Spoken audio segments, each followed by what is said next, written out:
Halo semua, Assalamualaikum, Om Swastiastu, Namo Buddhaya, dan salam kebajikan untuk kita semua. Hari ini bersama saya, Clarissa Gracia Rizky, yang akan mengulas keunikan dan keragaman di Pulau Bali. Let's go! Halo semua, welcome to podcast Trip to Bali. Jadi di sini saya ditemani oleh partner saya Maria Zahri Kusuma dan narasumber kita yang cantik-cantik dan ganteng-ganteng ini. Hai semua. Pulau Bali sangat terkenal sampai ke mancanegara karena keindahan alam serta keunikan budayanya. Bali meliputi rentang waktu perkembangan kebudayaan masyarakat Bali.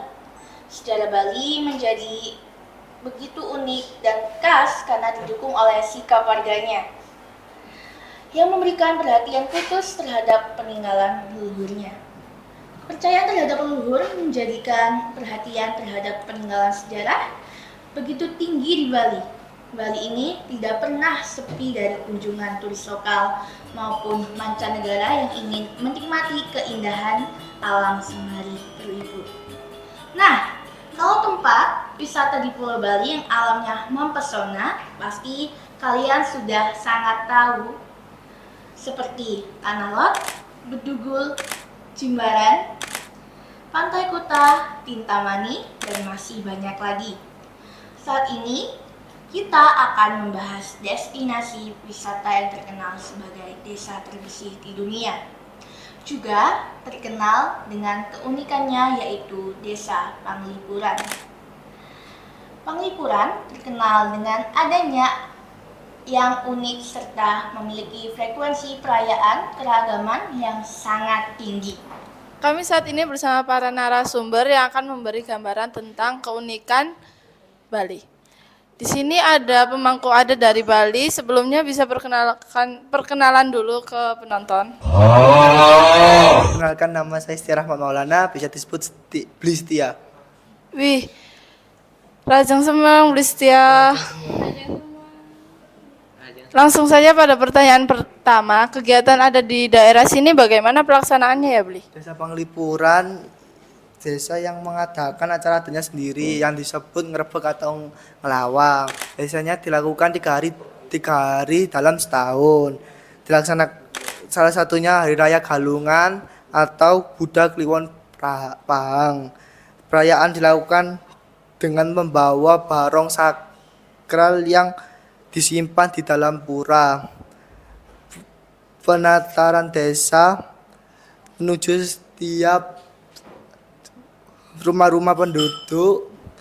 Lanjut saja pertanyaan kedua, yaitu pada waktu dekat ini apakah terdapat kegiatan yang akan dilaksanakan terkait adat yang diterapkan di daerah ini?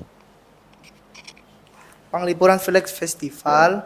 Panglipuran Flag Festival ini bertujuan untuk menumbuhkan, melestarikan dan mengedukasi terkait pentingnya menjaga tradisi budaya serta lingkungan di desa adat Panglipuran. Wah, berarti kebersihannya itu perlu dijaga ya, Pak ya? Ya Bli ya. Ya, perlu dijaga biar tidak rusak. Nah, di sini sudah jelas bukan? Banyak sekali adat-adat yang dianut oleh para penduduk Bali. Selanjutnya yaitu ada pengamat budaya dari Bali. Bisa perkenalan dulu, Mbak. Halo, aku Mbok Gafrel, bisa dipanggil emang Mbok Gafrel. Jadi saya jadi pemangku adat di Bali. Oke, lanjut langsung ke pertanyaan kedua ya, Mbak. Berapa besar posisi kasta dalam kebudayaan Bali? Sebenarnya kalau dulu emang terkenalnya itu kasta ya, tapi sekarang itu Bali lagi mengembangkan warna daripada kasta. Jadi warna itu istilahnya seperti apa tuh namanya?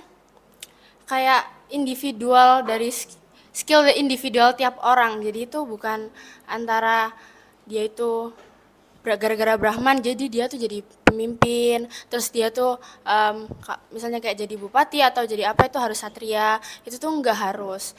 Jadi kita lebih kembali lagi ke skillnya individunya orang-orang gitu. Oh, lanjut saja ke pertanyaan kedua ya, Mbak. Apa fungsi canang sari di dalam upacara ngaben? Jadi canang sari itu kan kayak sebagai simbol antara tiga dewa. Itu tiga dewanya itu ada Brahma, Wisnu, sama Siwa. Nah kalau kita buka canang sarinya, itu tuh terdapat porosan yang isinya itu simbol dari ketiga dewa tersebut. Jadi itu sebagai simbol gitu. Oh, ada simbolnya gitu ya. Oke, lanjut ya, Mbak, ke pertanyaan ketiga. Untuk apa kain saput poleng dipasangkan di pohon atau di tempat tertentu? Kalau itu apa itu namanya? Kalau secara kita lihat dari segi spiritual, patung kita yakini itu ada astralnya. Jadi ada yang nunggu gitu. Nah, kalau apa namanya? Patungnya itu buat kita sembayang atau apa? Sorry. Kita buat sembayang, itu tuh kita harus melakukan proses sakral. Ya, setelah proses sakral itu, kita tuh bakalan kasih kain saput poleng itu karena kita yakini kalau setelah kita melakukan proses sakral itu, kita yakini kalau di situ tuh ada yang udah yang nunggu gitu. Oh, berarti setiap itu ada penunggunya gitu ya?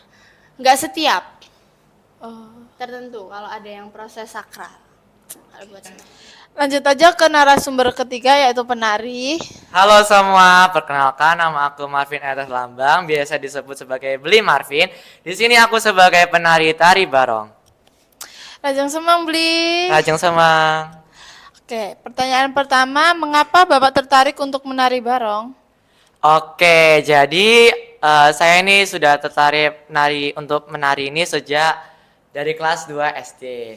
Nah, setelah saya ini kan hobi saya kan nari. Jadi saya ini tuh ingin mengeksplor untuk tari barong ini bagaimana. Dan setelah saya mempelajarinya, akhirnya saya jadi bisa tari barong dan sekarang saya sudah bisa bekerja untuk menarikan tari barong itu untuk para wisatawan yang datang di Bali. Ya, gitu. Lama sekali ya Bli dari kelas 2 SD Iya, sampai benar. sekarang. Pasti udah jago ini. Ya, Ibro. Lanjut aja ke pertanyaan kedua, apakah belajar tari barong itu susah? Susah banget, nget. Jadi susah banget tuh karena kan tari bareng itu kan ada aksesorisnya ya kan. Nah, aksesoris itu tuh berat banget dan fisiknya tuh harus kuat dan juga tari bareng itu kan berisik karena banyak juga penari-penari yang lainnya kan yang punya perannya masing-masing. Nah, oleh karena berisik jadi tuh saya tuh harus fokus pada apa yang saya harus lakukan. Misal pada waktu ini saya harus gerak ini gitu. Jadi harus punya konsentrasi yang penuh dan juga harus punya fisik yang kuat. Susah sekali ya perjuangannya. Iya, saya perlu dikasihani sebenarnya ya.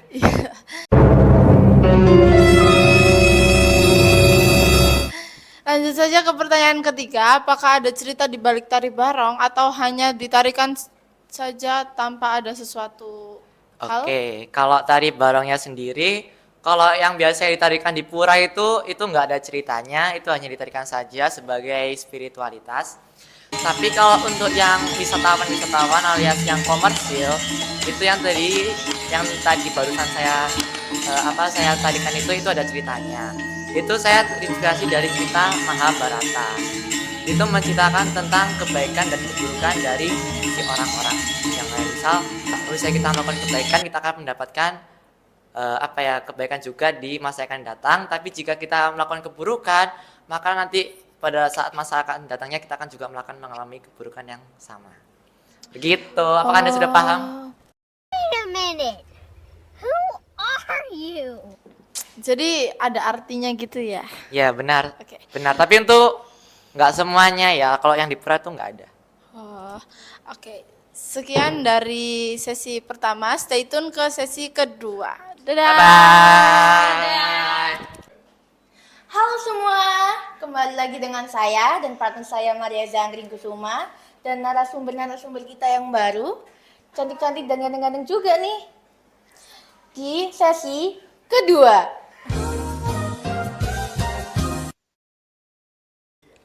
Oke, tanpa basa-basi langsung aja ke narasumber pertama yaitu masyarakat Bali. Boleh perkenalan dulu ke para penonton? Halo semua, perkenalkan nama saya Naura Kansa Asyahira, biasa dipanggil Mbok Naura. Oh, Rajang Semeng.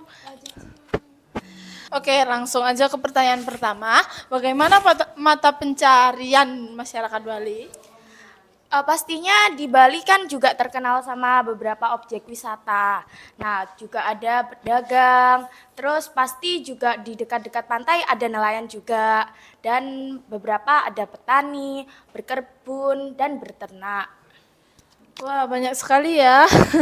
Langsung aja ke pertanyaan kedua. Apa saja keragaman sosial dan ekonomi yang terkenal dalam masyarakat Bali?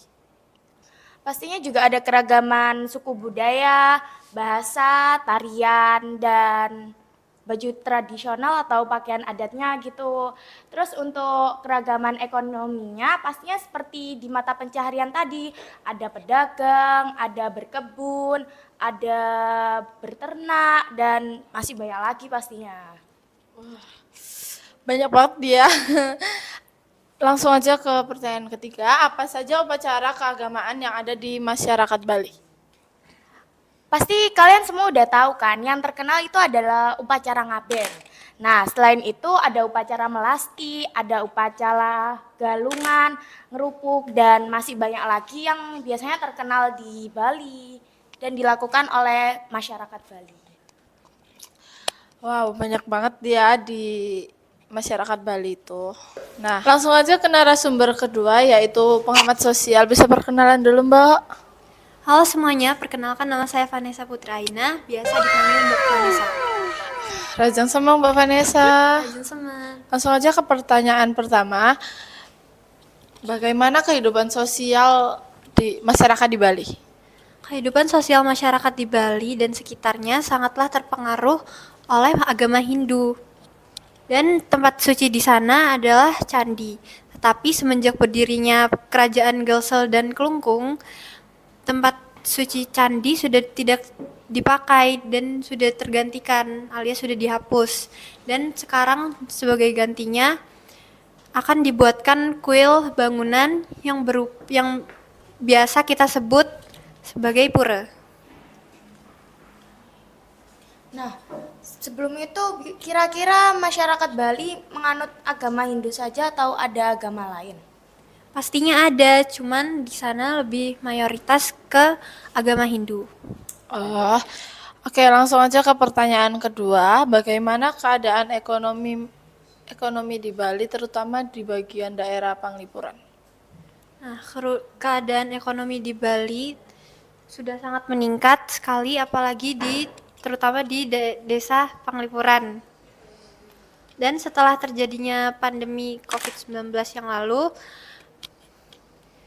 masyarakat Bali sudah mulai semangat kembali untuk menata perekonomian yang sempat turun drastis.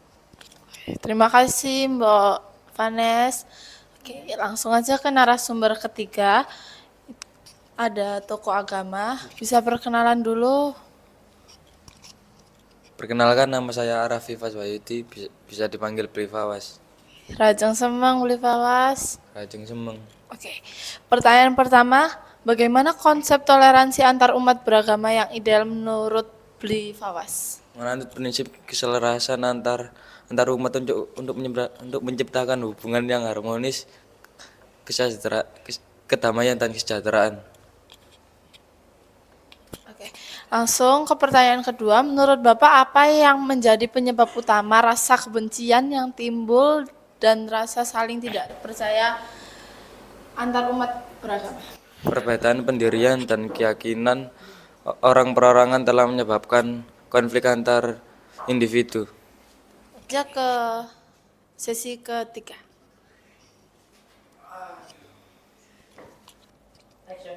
Halo semua, kembali lagi dengan saya dan partner saya dan narasumber baru kita nih. Ganteng-ganteng kan? Kembali di sesi ketiga. Oke, Oke, langsung aja ke narasumber pertama, yaitu pedagang. Perkenalkan, nama saya Bima Biagia Bunaya, bisa juga dipanggil Bli Bima. Rajeng semeng beli Bima. Rajin Semeng. Langsung aja ke pertanyaan pertama. Sudah berapa lama Bapak berdagang di kawasan Kuta? Kurang lebih 7 tahun. Wah, lama sekali ya, Pak. Oke, apa saja produk yang Bapak jual? Sebenarnya produknya itu sama kayak warung-warung di sekitar kita. Itu kayak ciki-cikian, es, sama air putih lah. Banyak ya. Pukul berapa biasanya Bapak selesai berdagang? Biasanya itu antara jam 6 sampai jam 7. Apa yang Bapak lakukan agar pelanggan selalu merasa puas? Pastinya bersikap jujur. Jujur terhadap harga dengan turis sama lokal itu jangan dibedain. Terus sama ramah dan sopan. Langsung aja ke pertanyaan terakhir, apa suka duka Bapak selama menjadi pedagang? Sukanya itu kalau tempatnya rame pastinya, untung juga.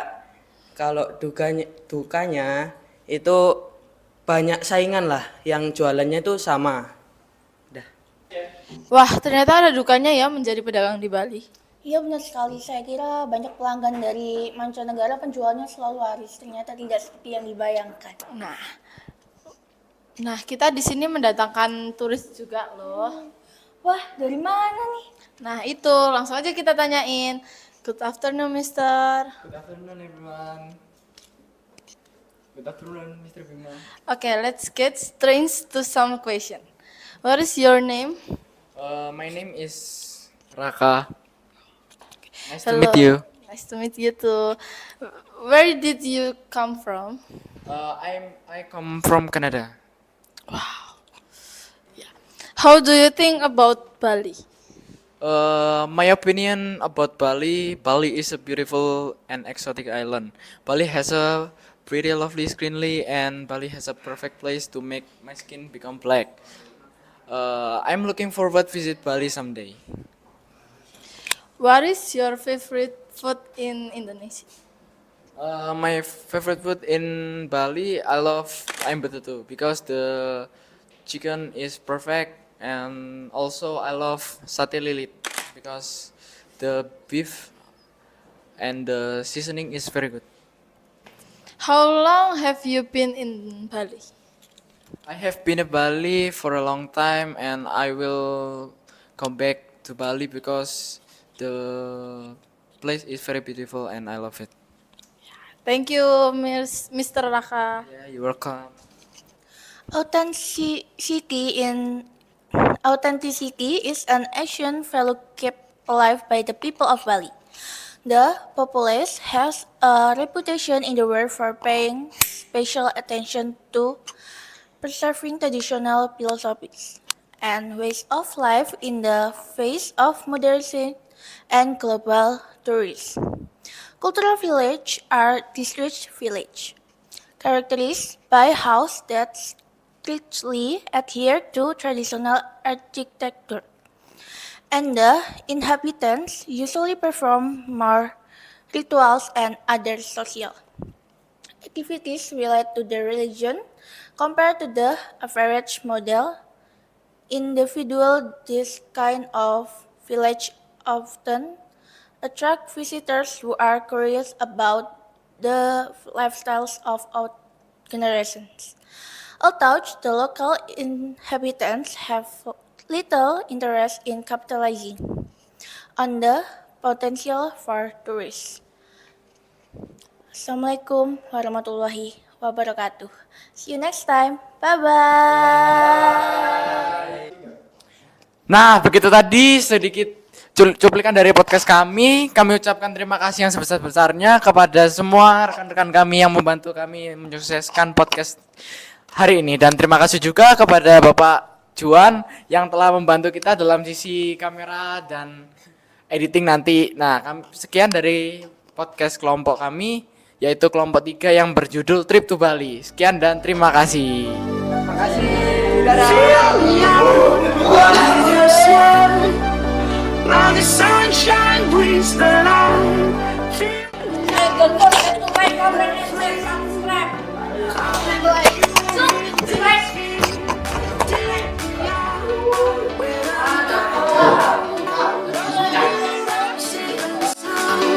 Saving sound, saving sound, saving sound, saving sound, saving sound, saving sound, saving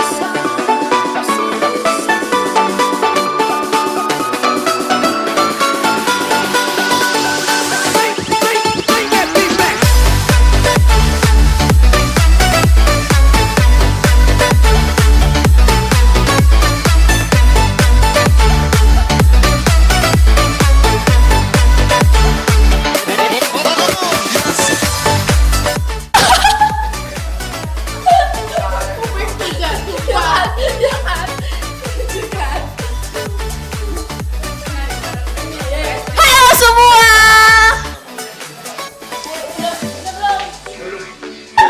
Ayo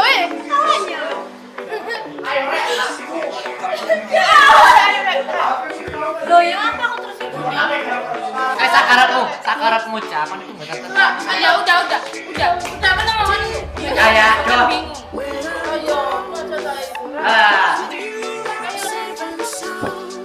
Nah itu langsung aja kita tanyain turis. Halo Miss. Hello everyone.